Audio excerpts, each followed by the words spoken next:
हरि बद्री नारायण नारायण हरि हरि बद्री नारायण नारायण हरि हरि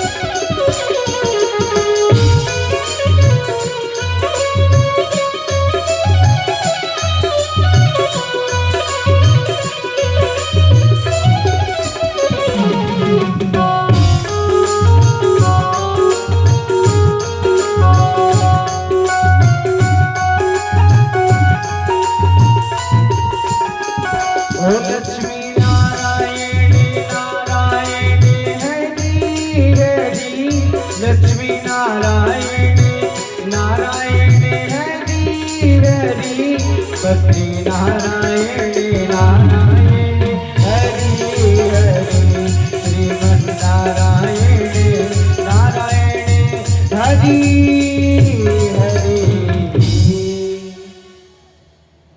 बोले भक्तवत्सल भगवान।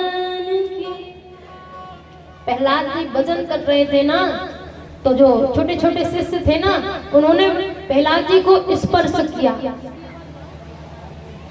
प्रहलाद जी को स्पर्श किया तो वो भी नृत्य करने लगे, और प्रहलाद जी को जब स्पर्श किया तो शिष्य भी नाचने लगे, और संडामर्क ने स्पर्श किया तो वो भी नाचने लगे। श्रीमद् भागवत महापुराण में वर्णन है कि यदि हिरण्याकश्यप प्रहलाद जी को स्पर्श कर लेता तो वो भी भगवान के भजन के बिना नहीं रह पाता।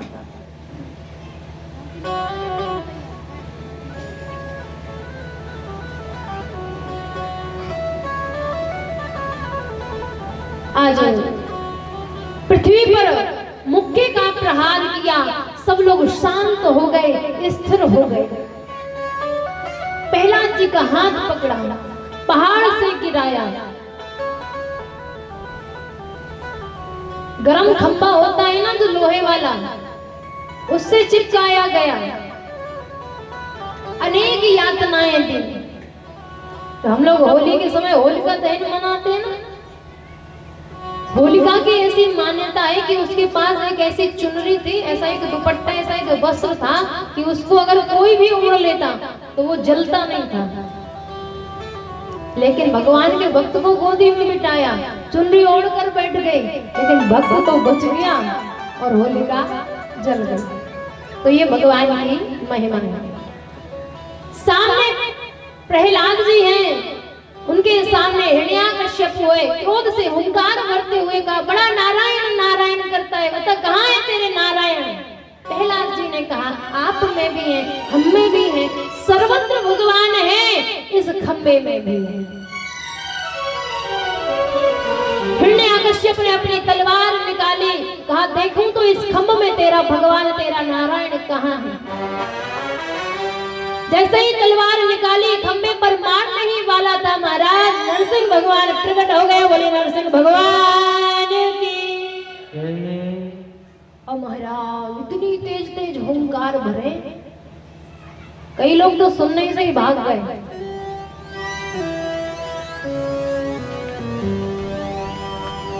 हिरण्याकश्यप आगे आगे भाग रहा था, नरसिंह भगवान ने हिरण्याकश्यप को पकड़ा।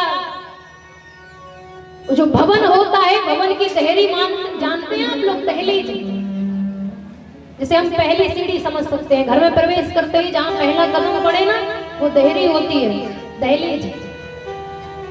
वहां भगवान ने हिरण्याकश्यप को अपनी गोदी में बिठाया। हिरण्याकश्यप हंसने लगा, बोले तुम हमें मार ही नहीं सकते। कहा क्यों? कहा हमने ब्रह्मा जी से वरदान प्राप्त किया था कि हम ना दिन में मरे ना रात में मरे। भगवान नरसिंह भगवान ने कहा हिरण्याकश्यप से कि बताओ ये दिन है कि रात है? हिरण्याकश्यप ने कहा कि ना ये दिन है ना रात है, गोधूली की बेला है, माने शाम का समय। हिरण्याकश्यप ने कहा फिर भी नहीं मार सकते। कहा क्यों? कहा हमने वरदान प्राप्त किया था कि ना हम नर से मरे ना ही किसी जानवर से मरे।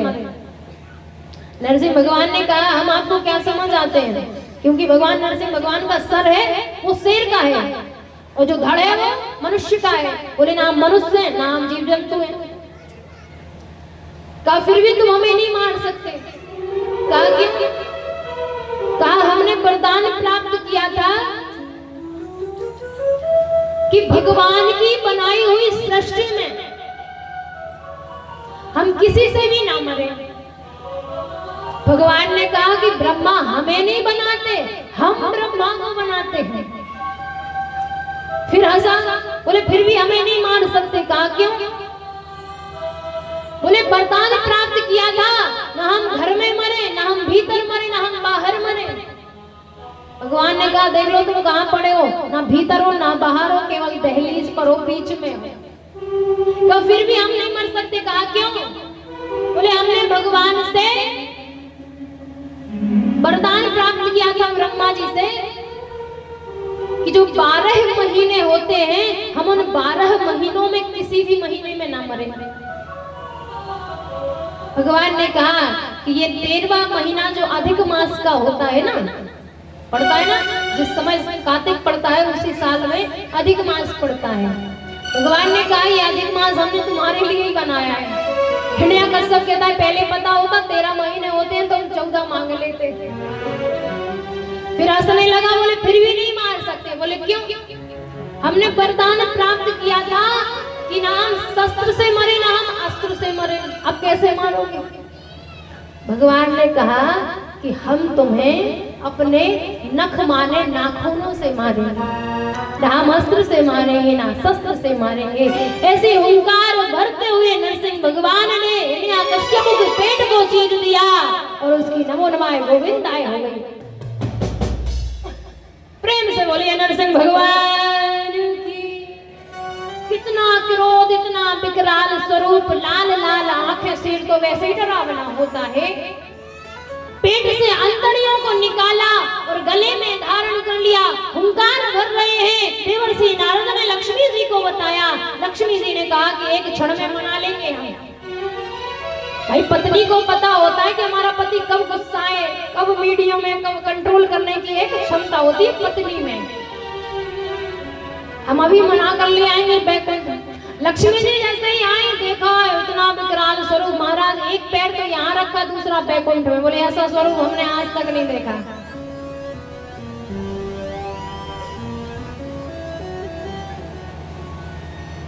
भगवान हुंकार भर रहे हैं। सामने देखा अब प्रहलाद जी के अलावा दूसरा कोई और नहीं है जो इनको शांत कर सके। प्रहलाद जी जाते हैं तो भगवान नरसिंह देव, जीव होती है ना, जीव से प्रहलाद जी को चाटने लगते हैं। जैसे गाय अपने बछड़े को चाटती है ना, उसी प्रकार प्रेम बरसाने लगे। प्रहलाद जी ने हाथ जोड़कर कहा भगवान कर्म कुछ भी किया हो, आखिर में ये हमारे पिता थे, हम चाहते हैं कि इनकी मुक्ति हो जाए। भगवान ने कहा प्रहलाद तुम जैसा बालक, तुम जैसा भक्तवत्सल बालक जिस माता का हो, जिस पिता का हो, उसकी मुक्ति तो स्वतः ही हो जाती है।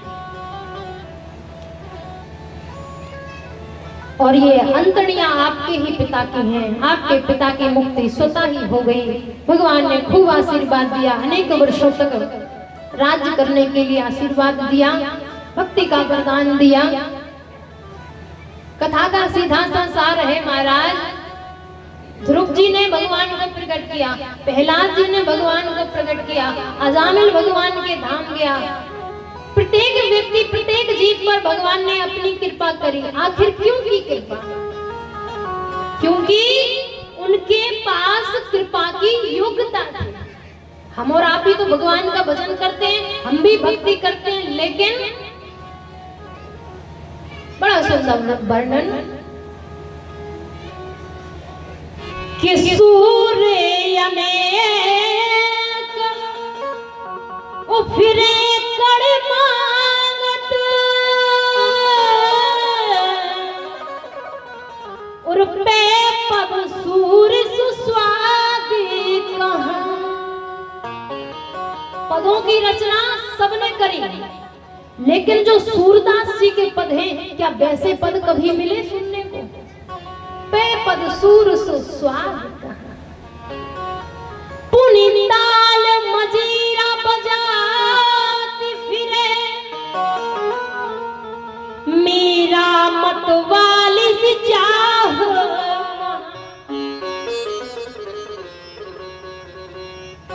सिया राम कथा कितनों ने लिखी, पर तुलसी सी मर्याद कहाँ। मीराबाई करताल बजाती थी, क्या उनके जैसी भक्ति किसी की है? उनके जैसा प्रेम भगवान को दिया किसी ने? हम सौदा कह देते, हम तो भगवान को भाई मानते, पति मानते, प्रेमी मानते हैं। सामने जहर भी आ गया, इतना विश्वास था, एक बार भी नहीं सोचा कि ये पीऊंगी तो मैं मर जाऊंगी। भक्ति है तो इतना भरोसा होना चाहिए। तुलसीदास जी ने राम कथा हिंदी में वर्णित करी, उसमें जो मर्यादा है वैसी मर्यादा किसी शास्त्र में नहीं होगी। वाल्मीकि कृत रामायण में सब कुछ स्पष्ट लिखा है, बहुत सारी कथाएं आपको मिलेंगी। और अभी कथा श्रवण करी थी, नरसिंह बसो प्रति खम्मन में, पर कारण को प्रहलाद कहा। आज भी नरसिंह भगवान प्रत्येक खंबे में विराजमान है, लेकिन हम और आप प्रहलाद नहीं है। भगवान तो आज भी आने के लिए तैयार है, लेकिन हम और आप में उन्हें लाने की सामर्थ्य नहीं है। भक्त वत्सल की कथाओं की गणना महाराज कहां तक की जाए? श्री सुखदेव जी महाराज कहते हैं, राजन परीक्षित, भगवान ने केवल मनुष्यों पर, देवताओं पर, अपने भक्तों पर ही कृपा नहीं की, भगवान ने जीवों पर भी कृपा की है।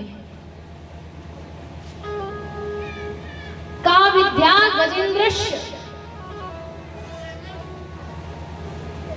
एक गजेंद्र नाम का हाथी था महाराज, 100 पत्नियां थी, 150 पुत्र थे, सारे जंगल में उसी का बोलबाला। अब जिसके ज्यादा परिवार बड़ा होगा उसकी तो चलेगी महाराज, आधी वोटिंग तो परिवार में थी। एक दिन जलाशय में स्नान करने के लिए जा रहा था, सभी जंगल के जीव जंतु गजेंद्र महाराज की जय हो, गजेंद्र महाराज की जय हो, मतवाली चाल में गजेंद्र जैसे ही जलाशय में गया महाराज, स्नान करने के लिए प्रवेश किया, उसको लगा मेरा पैर किसी ने पकड़ लिया है, लेकिन ध्यान नहीं दिया। क्यों? हमारी 100 पत्नियां हैं, 150 पुत्र हैं, हमको तो बचा लेंगे ना। धीरे धीरे पकड़ मजबूत हुई, ग्राह ने पकड़ लिया। अंत में जब कोशिश करी, खूब दम लगाया, निकल नहीं सका। अपनी पत्नियों से कहा कि हमारी रक्षा करो, पुत्रों से कहा हमारी रक्षा करो। सूंड में सूंड लगाया, पत्नियों ने खींचा, पुत्रों ने खींचा, लेकिन महाराज बाहर नहीं निकाल सके। 2 दिन हो गए, 4 दिन हो गए, 10 दिन हो गए, पुत्र चले गए। 10-12 दिन पत्नियों ने और कोशिश की, पत्नियां भी चली नहीं। आज गजेंद्र अकेला रहा। पत्नियों के लिए धन कमाया, बेटों के लिए धन अर्जन किया, संपत्ति कमाई, आज अंत में सारे छोड़कर चले गए, कोई नहीं बचा। आज सारे छोड़कर चले गए महाराज। बात छोटी सी है, बस समझने की है कि हम कहते हैं ये हमारा है, वो हमारा है, ये हमारा साथ देंगे, वो हमारा साथ देंगे, अंत में साथ कोई नहीं देता। आज गजेंद्र अकेला पड़ा है महाराज। जब लगा कि सारा शरीर जल में चला गया, तिल जानते हैं तिल के समान सूंड बचा, तब जाकर उसे परमात्मा की याद आती है। लगा संसार में अब हमारा कोई नहीं है, तब परमात्मा याद आया। विचार करना, हम सबसे सब कुछ मांगते हैं, उसके बाद परमात्मा से मांगते हैं। यदि पहले ही परमात्मा से मांग लो तो किसी और के सामने दामन फैलाने की जरूरत नहीं पड़ती। आज जब दूसरा सहारा नजर नहीं आता, तो अंत में कहता है कि हे गोविंद हे गोपाल अब तो जीवन हारे, हे गोविंद हे गोपाल अब तो जीवन हारे, काल अब तो जीवन हारे।